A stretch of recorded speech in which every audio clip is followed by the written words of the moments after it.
Okay, so after the social and ethical relationships in the Constitution, we have economic relationships. Here it talks about economic um, activities like, for example, workers, um, pay, representation of workers, starting a business, the relationship between a business and the state, um, and society, the relationship between economic actors and society. So these are all about the relationships we have with the economics. So we've got to remember that uh, the in the Constituente, um, after the war, uh, we had the communists, we had the socialists, we had the Christian Democrats, and a very few liberals. So work was seen as very, very important in terms of integration into a community. And so this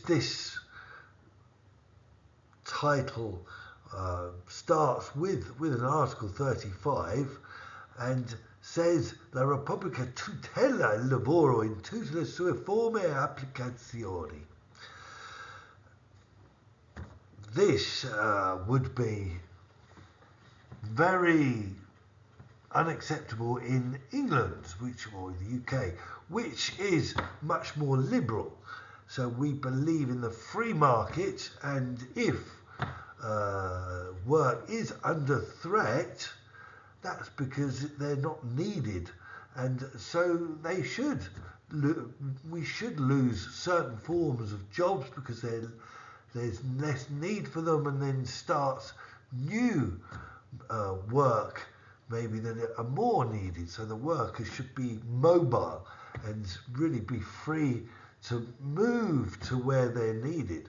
So we don't really protect work. We tend to allow the market to be the decider of work, and so this is very different. Um, Got to remember when this constitution was written was after the war, where there the idea of change was very different from today. Today, 1 year is a big. There could be a big difference in the need for workers in certain sectors.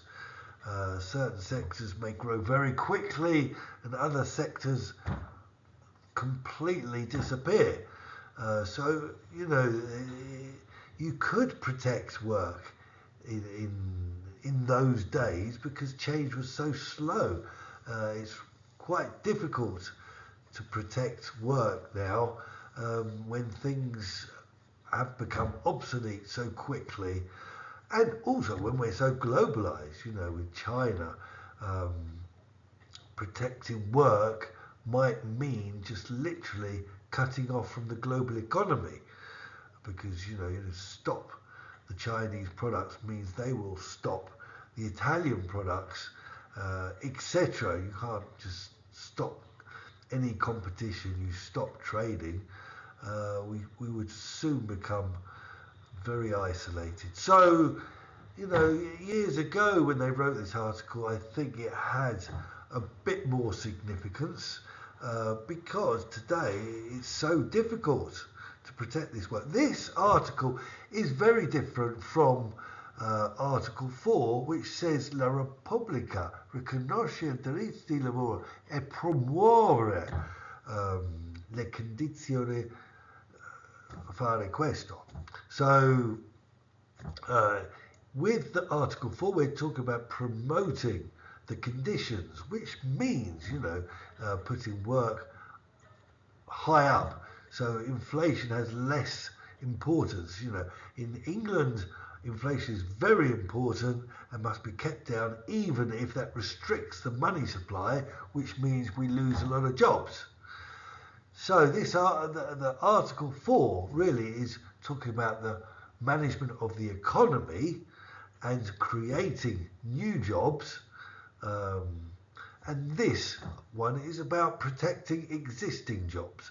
So it's a little bit different in that respect. Again, England emphasises very much not necessarily promoting the conditions to make work a right, but they promote the conditions to keep GDP growing as fast as possible, even if it means losing jobs. We adjust rather than the economy. So there is this much more of a belief in the liberal philosophy of free market than the constitutional philosophy, which is believing that the government can protect work. Then it continues, cura la formazione e l'elevazione professionale dei lavoratori. Yet work is not just seen as a means of eating and getting a house, but also of developing yourself. So remember the Article 3, la Repubblica rimuove gli ostacoli che impediscono lo sviluppo dell'umano. So this is about really taking care that people are elevated and the value is in the people, they're not just there to produce, they're actually trained and elevated professionally, so in that way they're given value. So I think that's quite a good way of looking at it. Again, it all depends on, in England, it all depends on the profitability. If it's not profitable, then there's no formazione and elevazione professionale. If it's profitable, we look very much into the reality, the real life, instead of the ideals. Here we're looking at an ideal world where we protect work and we take care of improving people and getting people to grow and develop, whereas the English tend just to stick with the real world and let the real world decide what's the best strategy.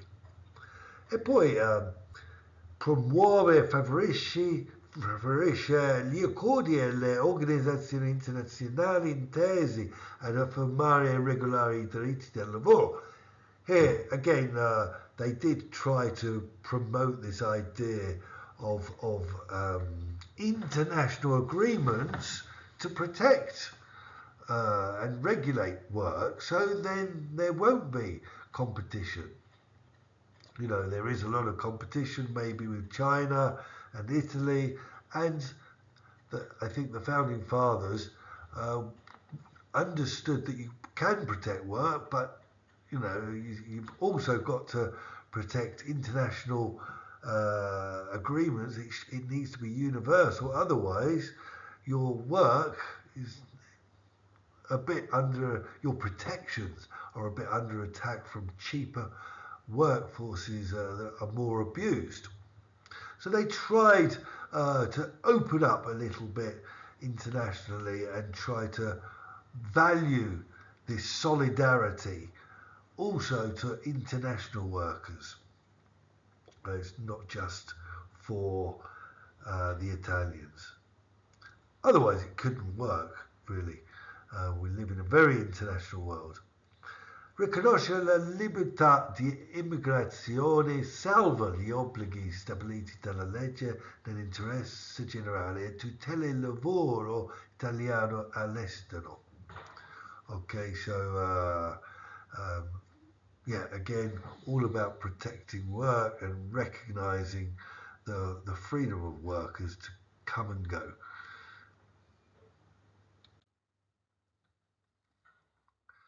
Article 36 says il lavoratore ha diritto ad una retribuzione proporzionata alla quantità e qualità del suo lavoro e in ogni caso sufficiente ad assicurare a sé e alla famiglia un'esistenza libera e dignitosa. Right, so here again, this is a little bit anti uh, liberali. It's not so liberal as England. We really believe the market decides, um,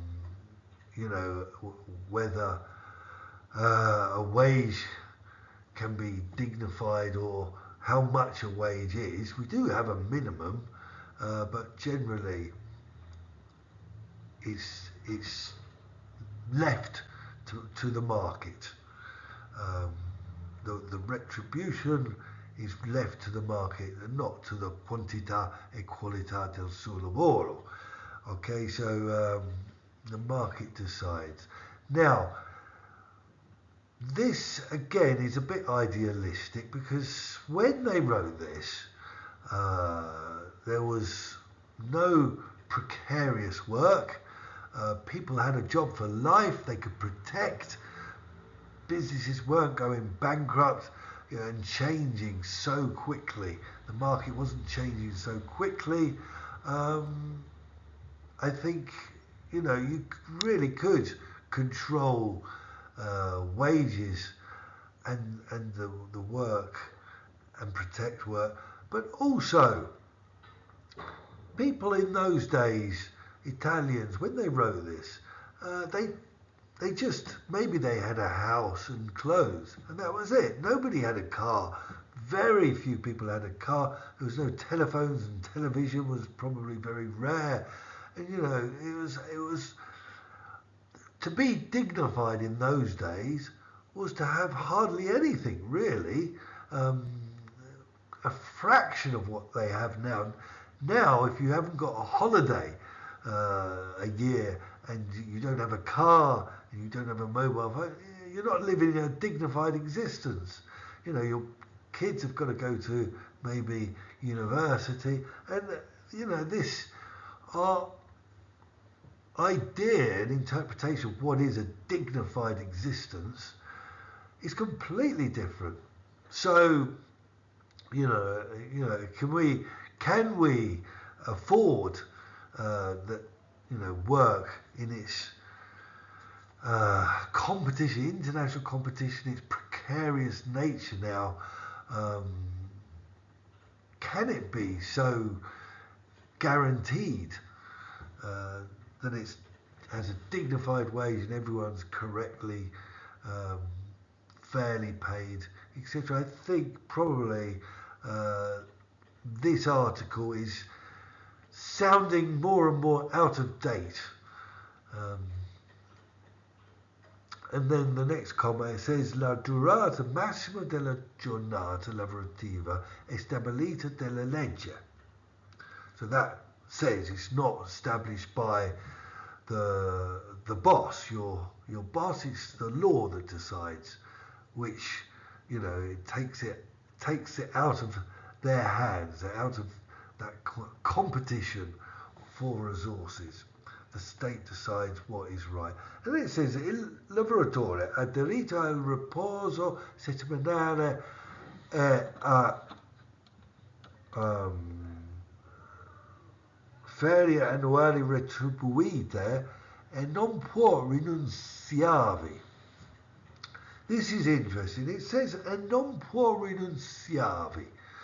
Now, in those days, with this Constituente, they really believed in the solidarity and cooperation rather than competition, and I think they wanted workers not to be competing and saying, I'm not going to work, I'm not going to go on holiday, I'm going to work really hard, and allow to workers to break solidarity, and in that way the bosses to be able to exploit these divisions in some way. So with this comma, I think they wanted to establish, but also non può rinunciare could be because they knew that there could be some pressure on people not to do the holidays,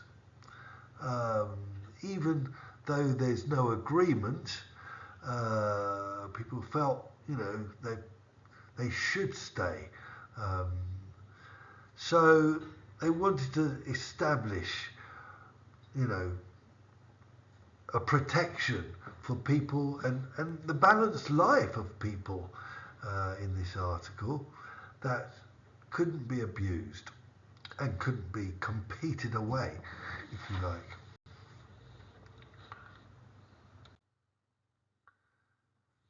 So, l'organizzazione sindacale è libera. A union is an association, and we know in Article 18 that the associations are free, and that means that they're not, they can't be manipulated by authorities or by other organisations, by the bosses, for example. They are able to decide their interests and how to fulfill those interests.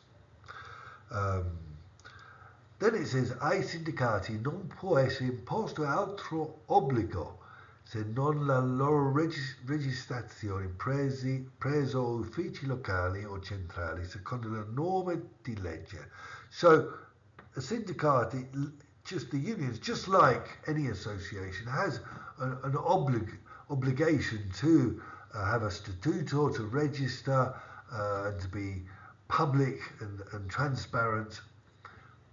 It can't be a secret society.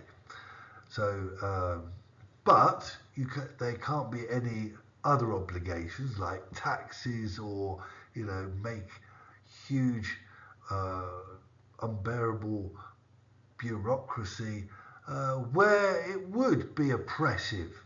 So they wanted to protect the unions. They knew the unions, they are for the interests of the workers, and historically have been targeted because they want, maybe the owners of production or the bosses wanted to make the workers weaker and then exploit that weakness. So this was a way of ensuring that the unions were allowed to really express their rights, their strategies to protect workers. Condizione per la registrazione che gli statuti dei sindacati sanciscono un ordinamento interno a base democratica. This, like any association, you must have a democratic philosophy within the association. So there must be voting, for example, on policies, or maybe on strikes, and freedom of speech. You can't, not allow people to speak in that way, restrict a discussion. So there needs to be a democratic base. It can't be have any other nature, like a militaristic nature. As if you remember in Article 18, it said about anything that could be political, and as an association must not have a military nature where people just do as they're told and follow orders, if you like. So that's what it's saying. Basically, they've got to maintain this democratic nature. I sindacati registrati hanno personalità giuridica. This means personality jurídica means that they are considered not a physical person, but able to act in law as a person. For example, they can make contracts. They can take people on as employees. They have rights. They have duties, obligations. So they are considered a juridical subject, able to act in law. Very important. If they weren't considered a political, a juridical personality, they would be part of somebody and be more of a cult. So we don't want, the idea that an association belongs to somebody specifically and becomes like a cult. It must have its own autonomy, if you like, and democratic autonomy to go where it wants and not be controlled by an owner. So, possono rappresentati unitariamente in proporzione dei loro iscritti stipulare contratti collettivi di lavoro con efficacia obbligatoria per tutti gli appartenenti alla categoria alla quale il contratto si riferisce. So, collective contracts. Now, England, we don't have collective contracts. If you want a contract, you make the contract with your boss, and every contract can be different. But in Italy, you have collective contracts. So if you're a translator, for example, there is a collective contract which shows the minimum pay for that specific category and the rights, the minimum rights, and those must be respected. You can actually go up, you can demand more money, but you can't ask for less money, or you can't be given less money. And those are negotiated every year. So any collective contract negotiated with the bosses of an industry and the unions within that industry applies to all the people in that category. That's a way of keeping fairness. Now that is, again, not possible in England. We really believe in the more liberal way of doing our economics, and people paid in London will be completely different wages to somebody paid in maybe Liverpool. Maybe a cleaner paid in London might be able to ask a lot of money, and a cleaner in Liverpool hardly anything.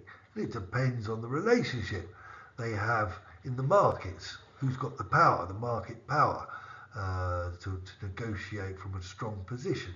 Okay, so this is showing a little bit that it wants a principle applied rather than going with reality that actually happens. And in Italy, it isn't always respected, this article. Sometimes people are paid less than the collective contract, and if they weren't, maybe that job wouldn't exist. So I'm not quite sure if this really is so enforceable as we become much more of a fragmented economy, and rather than big businesses and factories, and we've got so much change and so much precariousness of the jobs in the economy. So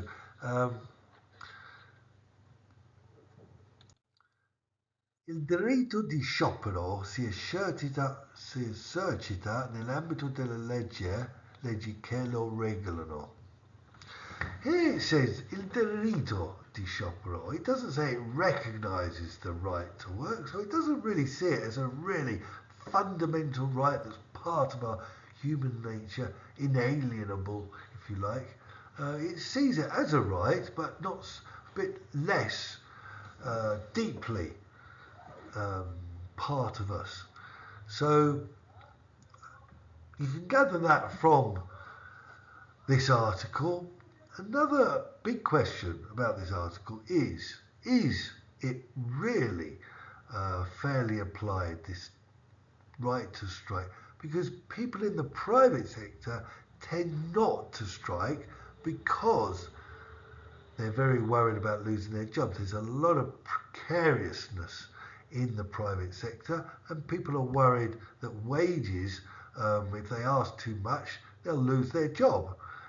Whereas in the public sector, we know they don't lose their job because of lack of profitability, because they don't have to be profitable, and they can really hold a gun to the head of the government and insist, if you don't pay us more, we're going to stop the country with a strike in transport. So it does open the question, in the modern day, this right to strike, is it so fair? Maybe people in the private sector don't have such a right to strike. But anyway, si esercita nell'ambito della legge che lo regolano. So there are some parts of the public service where they can't just strike whenever they like the police and the hospitals, or when they must give notice, like in the schools, or where actually the authorities can say, no, you can't strike on that day, can you make it another date? Because in the schools, they can actually ask for the strike to be changed, the date to be changed, and insist on that if there's a necessity, an urgent necessity. So there are laws which regulate these strikes, and